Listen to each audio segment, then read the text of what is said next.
This is Melissa Thomas of Florida National News. We are here in Altamont Springs for the meet and greet for Commissioner Adam Putnam. He is finally running for governor, and he is starting his campaign very early.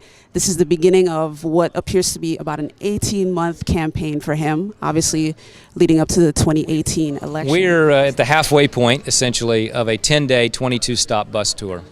We're stopping in small towns and large cities. We're stopping in places that have multiple interstate exits and places that are a long way from a 4-lane highway. This is the heart of who I am and what this campaign is all about. Bringing Floridians together behind a grassroots passion to make Florida stronger and better for our kids and grandkids. Education, job training, protecting our resources that make Florida, Florida. This is what I'm about. This is what has been drilled into me as a fifth-generation Floridian, and it's who I will be as governor of Florida. Well, I think that this is an excellent opportunity for the governor to wield his veto pen mercilessly. Much of this budget was put together in the dark of night. A lot of the members of the legislature didn't even know what was going into it, much less the public.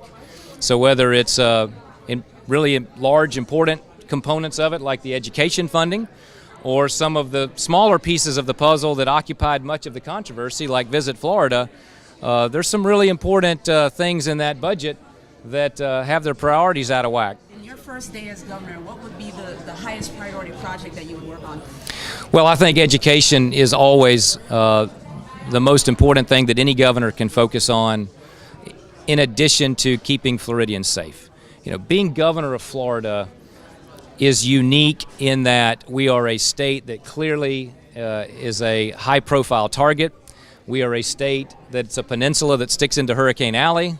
We are a state that every few years is a tinderbox for extraordinary wildfires. So first and foremost, any governor of Florida has to be prepared to manage a crisis, something that I have done as Commissioner of Agriculture in the aftermath of both wildfires and hurricanes. Day in and day out, though, focusing on the future of our state, which is education, pre-K all the way through a world-class university system. Well, getting things moving would have begun weeks ago. I mean, it is frustrating that the legislature has finished their session without implementing the people's will in the form of that constitutional amendment. So I would prefer to see the legislature draw the broad outlines of how that's implemented rather than the bureaucrats. And my preference is that in doing so, that they maintain the spirit of the constitutional amendment, but not allow it to be used as a camel's nose under the tent for widespread, de facto recreational use of marijuana. So I believe that the people who voted for that understood that it was to alleviate suffering with people with severe medical conditions, and it should be interpreted as such. There's a total circus going on in Washington right now, and the changes to Obamacare that have moved from the House to the Senate are going to continue to change. But there will be enormous ramifications for the state of Florida. Roughly a third of our budget, give or take, is related to health care. Our state has seen the majority of the counties under the current Obamacare situation reduced to only one insurer, one carrier. So the system as it is today is not sustainable, and the changes that are being discussed are going to have a big impact on Florida, and it's premature to see what's going to come out of that. I would hope that they protect those provisions for pre-existing conditions. Thomas here for Florida National News. Commissioner Adam Putnam just wrapped up his address to the Altamont Springs crowd here, as well as the Seminole County Republican Party.